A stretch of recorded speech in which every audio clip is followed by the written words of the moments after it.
और तमाम राजनीतिक पार्टियों ने बारी बारी से झारखंड को लूटने का काम किया है, चाहे कांग्रेस हो, बीजेपी हो और जेएमएम हो या आसू हो। बिल्कुल ये उपचुनाव वैसे ही रद्द होता जैसे आपका सीजीएल रद्द होता है, जैसे आपका दरोगा रद्द होता है, जैसे आपका असिस्टेंट लैब रद्द होता है, जैसे जेई का एग्जाम रद्द हुआ है, वैसे ये भी रद्द होता है। सभी ने महागठबंधन बना करके महाठगबंधन का काम किया है, इसलिए झारखंड के युवा ने ठाना है कि झारखंड से बेईमान और नमक हराम नेताओं को भगाना है। इसीलिए हम लोग राजनीति में आने के लिए मजबूर हैं। कि ना तो बजरंग ना सुनीता विद्यार्थी एमएलए बन के काटेंगे यहाँ पे फीता।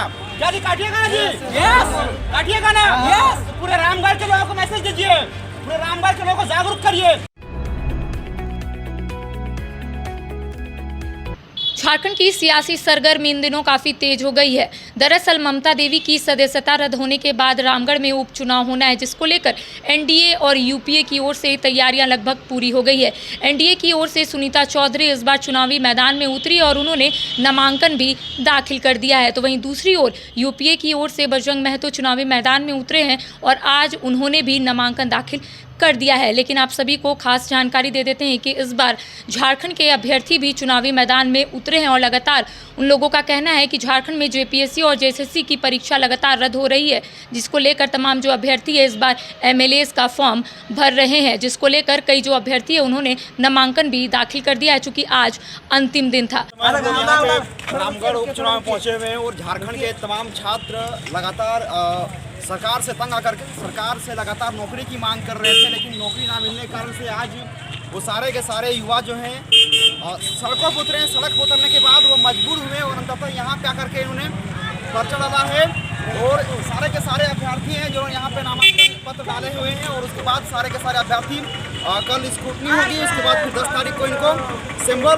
अलॉट किया जाएगा। उसके बाद फिर ये लोग चुनाव यात्रा के रूप में निकल जाएंगे घर से बाहर। तो एक एक करके मिलते हैं, ये लोग चुनाव पर्ची डाले हुए हैं, कैसा इनको महसूस हो रहा है, कैसा लग रहा है, थोड़ा सा इनसे बात करेंगे, जानने का प्रयास करेंगे। हमारे सारे के सारे छात्र युवा हैं, पढ़े लिखे वाले छात्र हैं, अब सारे के सारे युवा नेता बनने के लिए मजबूर किए हुए हैं। ये बहुत बड़ा और बहुत विडंबना वाली स्थिति है और इस स्थिति को आप लोगों तक पहुँचाने के लिए मैं ये वीडियो बना दे रहा हूँ। सबसे पहली बात तो कि दुख की बात हमें कहना पड़ रहा है, बहुत दुख से कहना पड़ जा रहा है कि हम लोगों ने सोचा था कि हमारे पास कम से कम 1000 अभ्यर्थी आएंगे, पर्चा डालेंगे और फिर चुनाव आयोग के साथ साथ सरकार को भी पूरी तरह से चुनौती देने वाले काम करेंगे। लेकिन युवाओं ने इतने बड़े अपॉर्चुनिटी को, इतने बड़े अवसर को उन्होंने ख़त्म कर दिया। हालांकि अगर ये सिर्फ और सिर्फ 60 अबव मतलब कि 60 से प्लस भी अगर स्टूडेंट यहाँ पे आते हैं तो जाहिर सी बात है कि आज रामगढ़ का उपचुनाव नहीं हो पाता, इस चुनाव को रद्द कर दिया था। बिल्कुल ये उपचुनाव वैसे ही रद्द होता जैसे आपका सीजीएल रद्द होता है, जैसे आपका दरोगा रद्द होता है, जैसे आपका असिस्टेंट लैब रद्द होता है, जैसे जेई का एग्जाम रद्द हुआ है, वैसे ये भी रद्द होता। लेकिन ये रद्द नहीं होने का कारण यही है कि हम जैसे युवाओं के बीच में अवेयरनेस नहीं है, जागरूकता नहीं है, हम चाहते ही नहीं कि अपने अंदर खुद बदलाव लाएं। और इसके लिए हम लोगों ने यहाँ पे सारे के सारे युवाओं ने ये ठाना हुआ है और नॉमिनेशन फाइल किया हुआ है। आइए हमारे बीच में सबसे देखिए सबसे जुझारू और सबसे लंबे समय तक संघर्ष करने वाले एक ऐसे व्यक्ति हैं इमाम सफी सर, इनसे आप बात करेंगे, 2 मिनट जरूर बात कीजिएगा इनसे। शुक्रिया।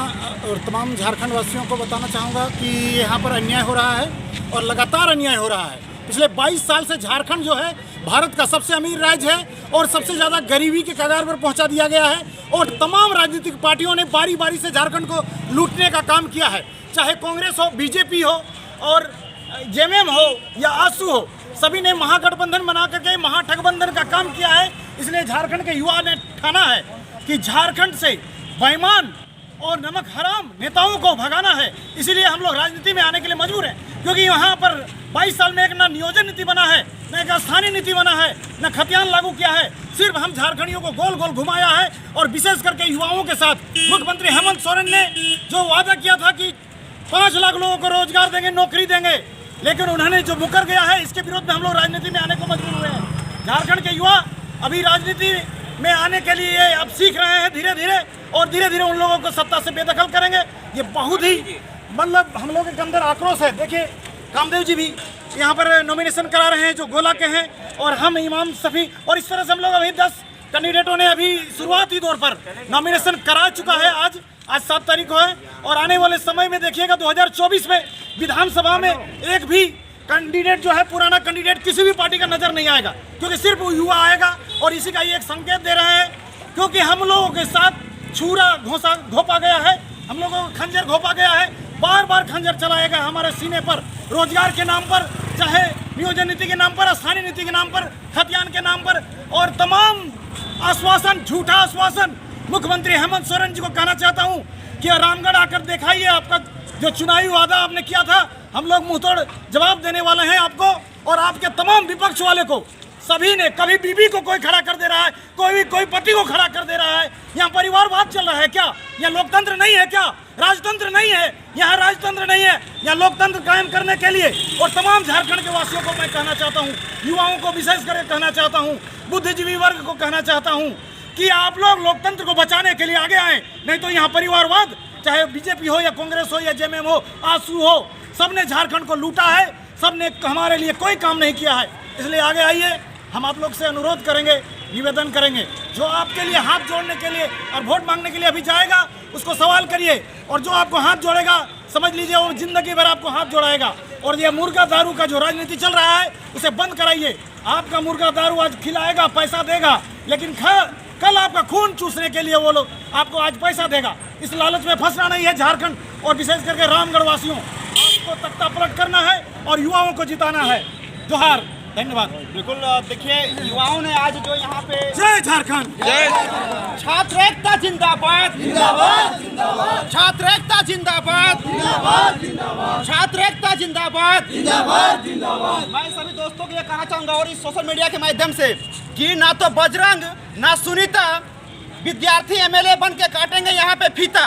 क्या जी, काटिएगा ना जी?